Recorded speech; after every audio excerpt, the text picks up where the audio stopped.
First round NFL draft in the books. I thought it was a fun night. I think we needed it. Good for the NFL to continue business. There's no doubt about it. It's time to restart the economy in a safe way, in a measured, phased-in way. But the NFL, they don't listen to Twitter.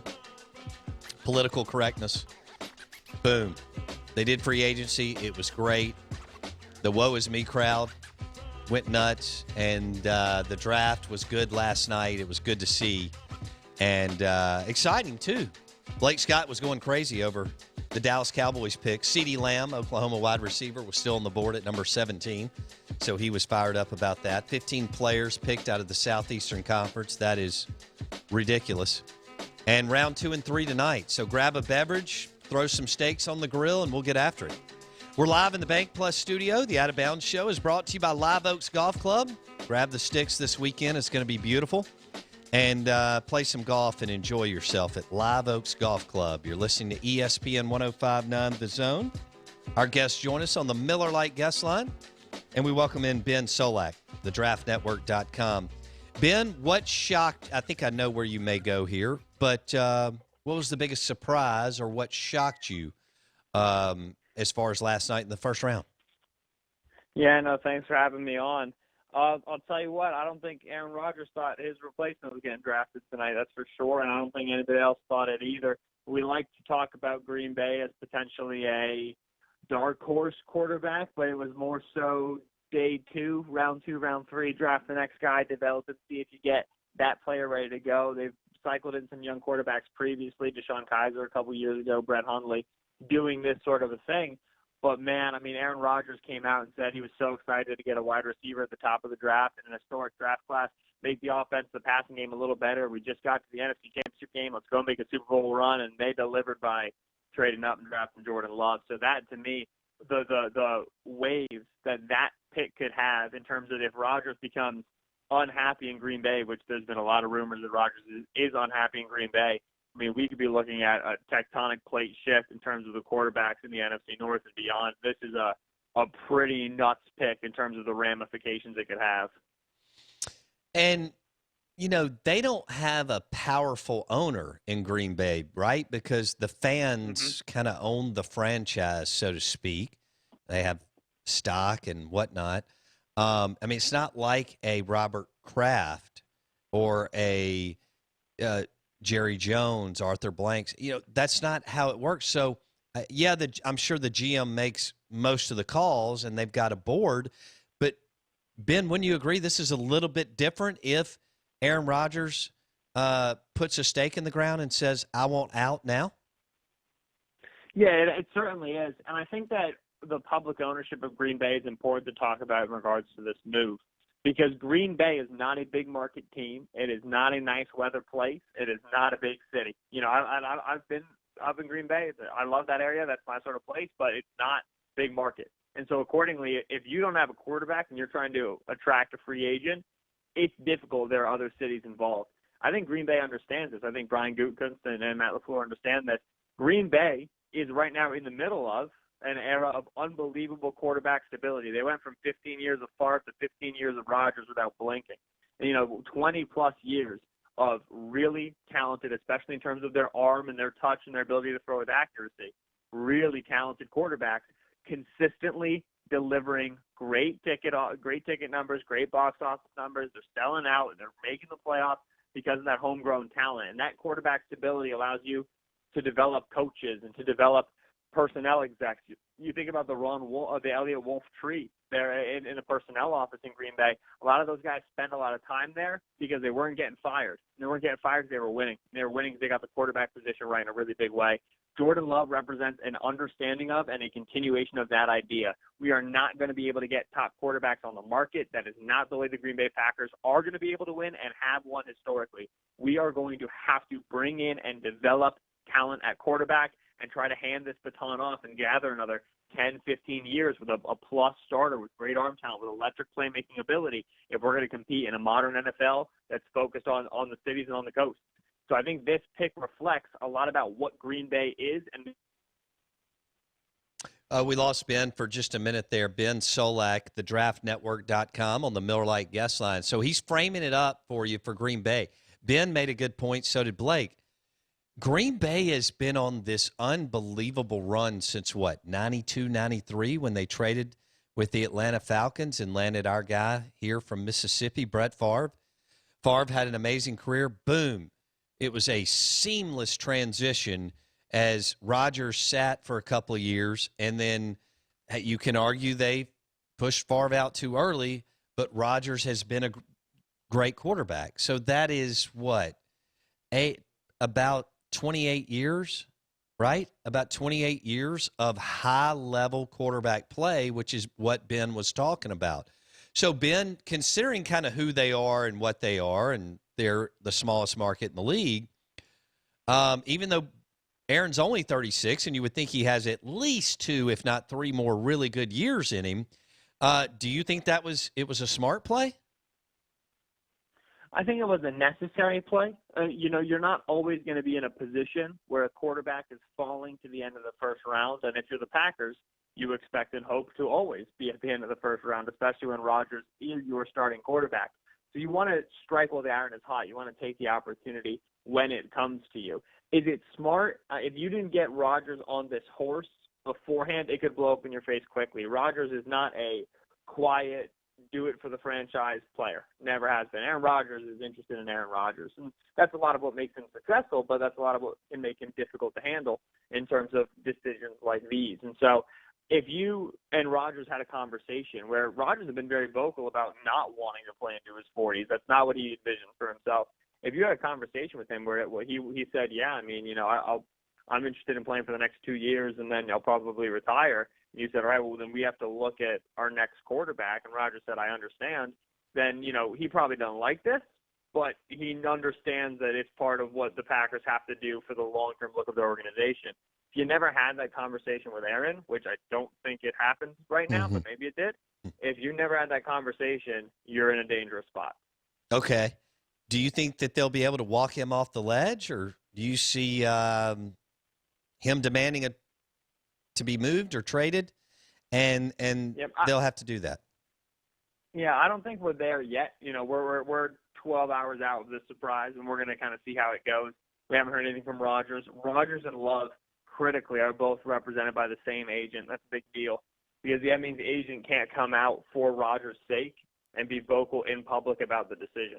His client is Jordan Love. He just got drafted. It's the same agency. And so you're not going to get that public statement from the agent, which means it would have to be Rodgers going rogue. I think that agent is going to be a big part in smoothing things over in terms of the conversation with Rodgers and what this plan looks like long term. I don't think we're going to get there. It's just, if this were Eli Manning or Phillip Rivers, players who have had, Tyrod Taylor, players who've had veteran spots and then had rookie quarterbacks drafted behind them, those guys are a lot more franchise-oriented than Rodgers has ever been. So you feel a little bit better about the safety that you're going to get in terms of the public face and the PR spin. Rodgers is not great at PR spin. He never has been. Doesn't matter in what context. He speaks his mind. And so we're going to get probably an undiluted opinion from Rodgers. And even if he doesn't like it, as long as he's willing to swallow the pill, he'll stay in Green Bay. They'll transition according to their plan. Okay. Ben Solak, thedraftnetwork.com, NFL Draft Insider, joins us on the Miller Lite guest line, recapping the first round. 15 SEC players taken last night. Ben, the Cowboys looked up and couldn't believe it. We're a pretty big Cowboys state, Cowboys and Saints, and a couple of, Packers because Brett Favre is from here. But Cowboys fans were going nuts. Jerry, some people said, didn't screw it up. They go with the wide receiver out of Oklahoma, CeeDee Lamb. What did you make of him still on the board and the Cowboys pulling the trigger? Yeah, it's one of the best round one picks that we've got, plain and simple. CeeDee was a top 10 player for a lot of people. CeeDee was wide receiver 1 for a lot of people. Whoever the third receiver drafted out of him, and then Judy and Ruggs, the kids out of Alabama, whoever the third receiver drafted out of them was going to be a good value pick, but I don't think anybody anticipated the third one making it all the way to 17. And certainly for the Cowboys, with Michael Gallup and Amari Cooper on the roster, big money already poured into Cooper, you didn't think wide receiver was necessarily a big need in round one for them, with corner on the board, edge on the board. They go after Lamb because it's the best player available. They think it's going to take that offense to the next level. Now, certainly that defense is at a position where it's going to be giving up a lot of points. But we know in the league that offense kills. Passing offense especially kills. That's the way the modern NFL is going. If the Cowboys can secure Prescott long term, the offensive nucleus from the tackles to the quarterback to the receivers, and then, of course, your running game and your interior guys and your tight ends, I mean, they've got a two deep on offense that would measure up against anybody. And so we just added a really dangerous, dynamic yak weapon to an already strong and dangerous receiving core. You're going to challenge a lot of NFC East teams to put 5 defensive backs on the field that they trust. You're now ahead in this arms race for sure on offense. Eagles don't have these receivers. Redskins don't have these receivers. Giants don't have these receivers. You're in a really good spot to start pouring some points on your opponents. It's a great pick. All right, so Ben Solak, the draftnetwork.com, has it as a great pick for the Dallas Cowboys and Dak Prescott. CeeDee Lamb, wide receiver out of Oklahoma, was still on the board. Ruggs goes to the Las Vegas Raiders. And then, of course, Judy went to Denver, right? Yeah, with the Broncos and I guess Drew Lock. And he calls it he says it's a great pick. And we'll see what Cowboys do at number 51. I would have to believe Ben thinks that they go to defense to see, what they can do there. As he mentioned, they need some help. Blake, you have a question? Yeah, real quick, Ben. Fletcher Cox, Chase Young, Montez Sweat, the defenses in the NFC are looking pretty fierce. What do you see for the Cowboys, like you said, moving forward with this offense? Not to get too far off the draft, but with this 3-headed monster now at receiver, like what is this offense going up against? Because I think the NFC East, especially Darius Slay now with your Eagles as well, this NFC East defensively, the Cowboys may be way ahead on offense, but they are way behind defensively compared to the rest of their division. Yeah, I think that, right, you mentioned some really good interior rushers, and the Cowboys have a good offensive tackle set up. Zach Martin is a delightful guard, and then they've got to figure out what to do now post Travis Frederick, right? Because you have Joe Looney, who you continue to, and you brought in Connor McGovern. You're going to have to figure out what those guys rotate with Connor Williams and how that interior line works, because you do have to be able to handle the Fletcher Coxes and the Josh Allens of the world, Leonard Williams as well, now on the Giants. So that interior spot stands out to me as you might like those guys in camp and like your ability to compete and get an average starter out there, but he's going to start to look like a liability real quick if he can't hang with those big dogs. And then the defensive backs are not strong on the other 3 teams. Philadelphia adds Slay, but right now their corner 2 is Sidney Jones or Avonte Maddox. The Giants, 4 rookie corner picks last year. They obviously add James Bradbury in free agency. On the other side, it's DeAndre Baker, who was really up and down as a rookie. So their corner 2 is weak. And then Washington cuts Josh Norman and trades away Quentin Dunbar. We don't even know who corner 1 is, probably Kendall Fuller for them at this point. You have a weak defensive back division across the board, and the Cowboys have the single best wide receiver room to handle it. So I think that you're worried about that interior rush as your current big weakness on offense. But right now, what you're able to do with 3 receivers on the field against your opponent's nickel sets should be really dangerous. And all right, let's move to Tua. Tua goes 5. There was all this talk that he could slide, the injury, whatnot. Where were you going into the draft, and what did you think about the Dolphins going ahead and drafting Tua at number 5? Right. The most important thing to remember about Tua is always that it always takes one, right? That's what we always say. You say, all right, we know of 3 teams that have removed Tua off their board medically. You say, okay, well, if there were 31 teams, I wouldn't care, because the one team that hasn't probably going to draft him. He's a really doggone good quarterback, and if they believe medically he can last long term and they need that position, that's what they're going to go after. For Miami, we know they've had interest in Justin Herbert, the Oregon quarterback, for multiple years. They've had interest in Tua coming into this season. Those were the 2 in the race for quarterback at Miami. And then it was a question of how much was the Tua injury going to put them off of his stock, and how much of Herbert's inconsistency was going to pull them off of his stock. Either one was going to be a risk. They were comfortable with Tua. They did a really good job concealing that information. At no point did it leak that Tua was cleared for them, which would have changed the trade calls and the situations with who could have moved up in front of them. So they go and they're able to get their guy without moving up, and that's the ideal situation. Tua's in a good spot to redshirt behind Ryan Fitzpatrick if he needs to. He's got a good skill set for a Chan Gailey offense, horizontal spread, quick game. It's familiar to what he did at Alabama. It makes a lot of sense, and in my opinion, the film was significantly better for Tua than it was for Herbert, so I like what I see.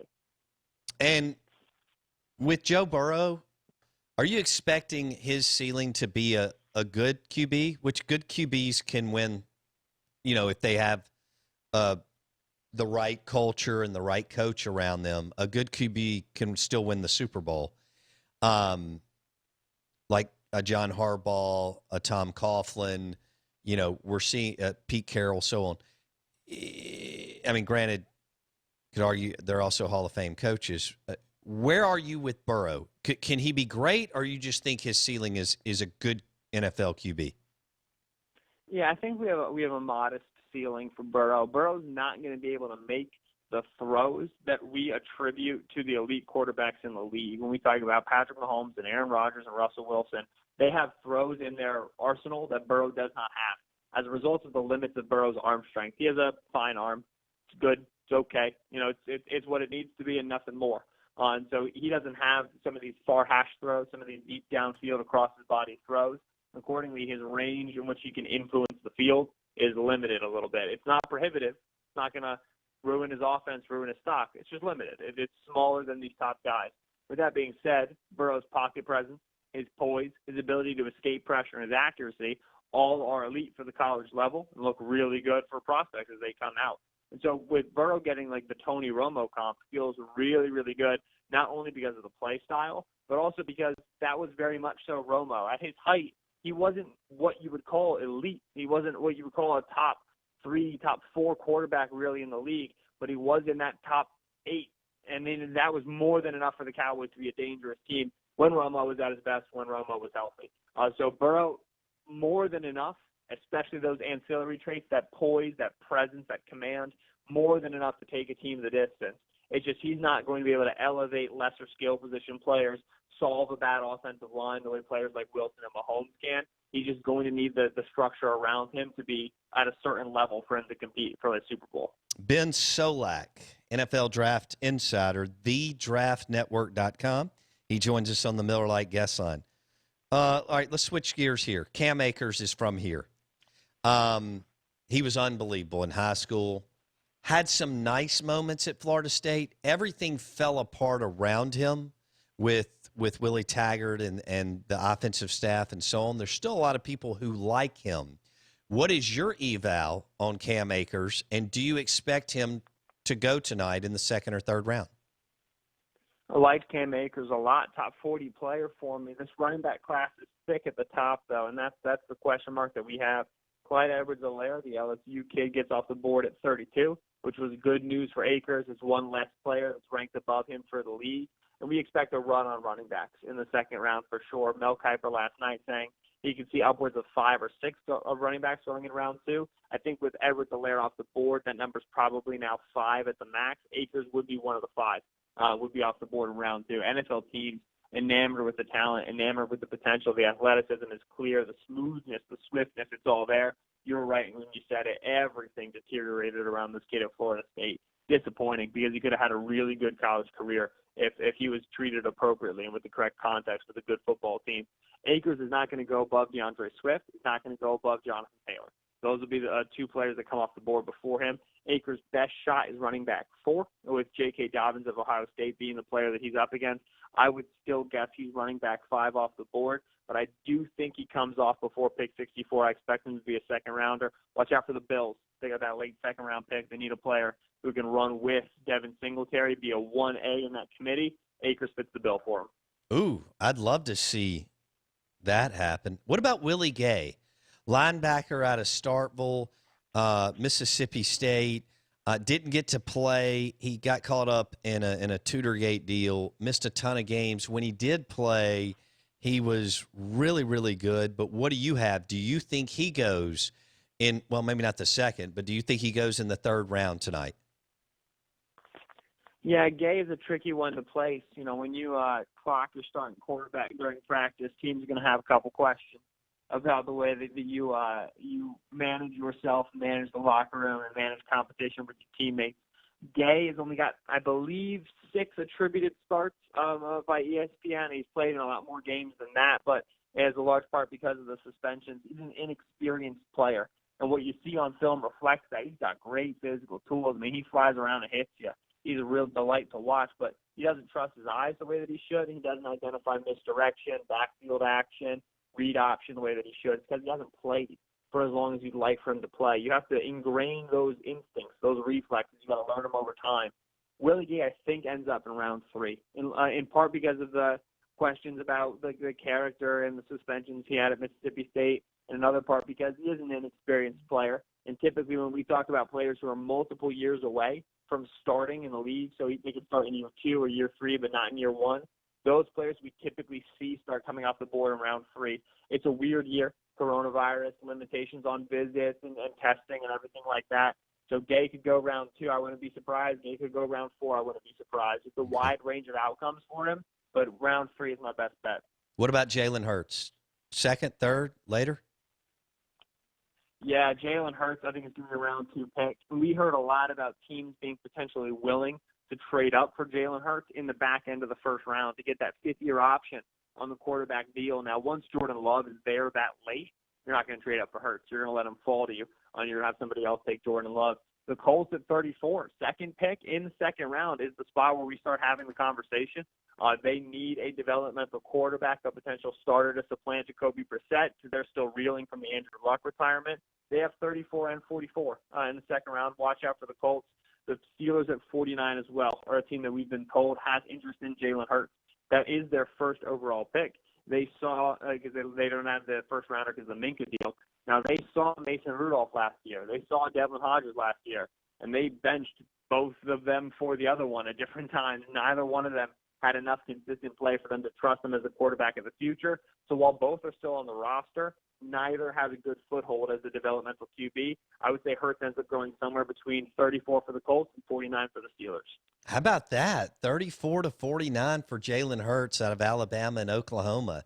So 2nd round could be wild. What about Jake Fromm? I've only got a minute here. Jake Fromm out of Georgia. Where do you have Ben Solak, by the way, thedraftnetwork.com on the Miller Lite guest line. They are all over this thing and do a great job. Where do you have Jake Fromm going?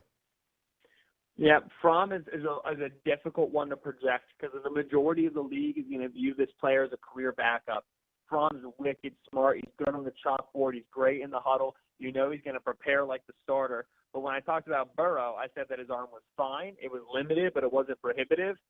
Fromm's arm is prohibitive. Fromm can't make a number of NFL throws that you'd like to see your starting quarterback make. So a lot of teams are going to view him as a career backup. There might be a few who think they can get low-end starting out of him, develop him, teams that like that quick passing game. I would guess Fromm is quarterback 6 off the board before Easton, but there is a chance it's quarterback 7. He's a round 3 pick for me. Bam. Ben Solak, thedraftnetwork.com. Locked in and ready for round 2 and 3 tonight. Ben joined us on the Miller Lite guest line. Hey, Ben, thanks so much, man. I know you've been working around the clock. We appreciate your time. Be good. Of course. You take care, man. Ben Solak, thedraftnetwork.com on the Out of Bounds show. How about this, y'all? The Dallas Cowboys. Blake Scott's just in freak-out mode. CeeDee Lamb, the wide receiver out of Oklahoma, was still on the board at 17. They took him, and he'll be catching passes from Dak Prescott.